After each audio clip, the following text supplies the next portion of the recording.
Perfect dish for rainy weather, cold weather. We're making gumbo in our Southern Union State Community College kitchen. Joining us is Chef Elizabeth Cummings with Cajun Amore. You made the roux with jasmine. It's that dark color you talked about. Yes, so it's that rich chocolate brown, but I also mentioned it was going to lighten up once we added more liquid, so watch how that changes in just a minute here. So what else have you added to this already? So I cooked the Trinity, the celery, bell peppers, onions. I added in the garlic, and I went ahead and put in the sausage and the chicken.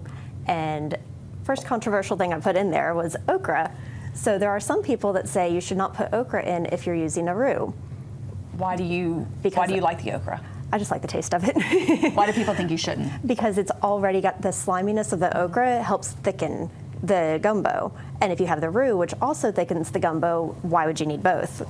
So I'm only putting a cup of okra in. It's not enough to really make a big difference. But if you're doing more of like a vegetable only gumbo, then you're going to start seeing more of that difference, and you might want to just cut back on the roux. But the roux adds its own flavor to me too, so if you omit one or the other, now it's not tasting right to me. There's some other controversial twists on gumbo.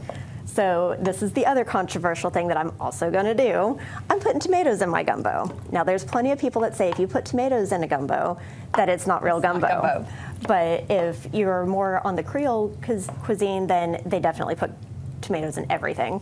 But I'm also more of an Italian chef by family. And you put I put tomatoes in everything. So I'm just calling that the Italian twist on the Cajun dish, but call it what you will. I just think it tastes good. I love tomatoes. Yeah. I've seen people put potato salad. That was the other thing I was going to mention. Gumbo. We don't do that. I'm not doing that one. We're doing rice. A nice little, like, cool refresher in there. I could see it. I just don't know if I want potato salad in my gumbo. In your gumbo. I say everything's worth a try once. Right. Well, you know you can experience, but we're not putting that in there today. No. What are you adding now? So that is the Creole seasoning, some thyme, some cayenne pepper to kick it up a notch, and turn our... Or sizzling, you need me to turn that down just a little bit. Rice, it's fine. Now this is chicken bouillon powder. So typically I make my own chicken stock to use with this, and you want about 6 cups of that.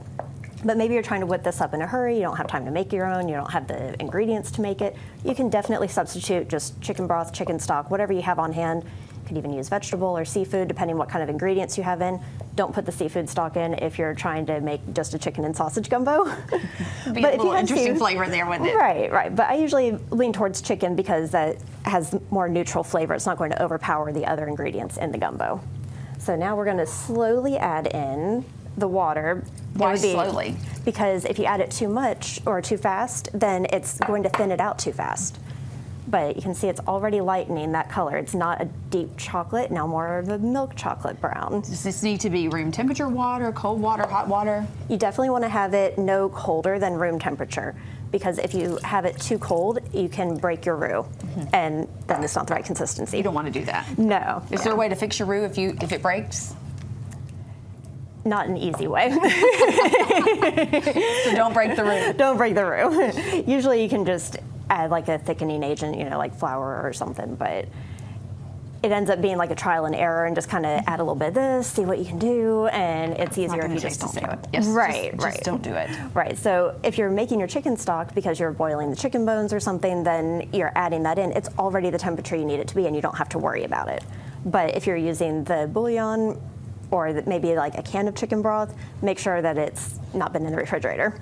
Yes, because then you break your roux, and we have a big problem. Right. Yes. You mentioned you add okra, you add tomatoes to yours. Do you find with cooking, there are hard and fast rules, but it's also, you play with it and find out what you like. Right, and gumbo is one of those things. Like, you can have someone from the northern part of Louisiana compared to the west and the east and just all the different regions of Louisiana, and they all have their own spin on what gumbo should be, and they're going to argue about it. Right. Yes, it's a very heated debate. You go into a chat room about how to make Cajun food, and they bring up the topic of gumbo. Whew, that's heated. Food, you should enjoy it. Yes, when you eat it. So make it how you like it. Right. And it's the same thing, like I was saying earlier, with marinara sauce. Everyone gets heated about how that should be done the right way, and really, whatever makes your family happy is the right way. How long does this take to cook?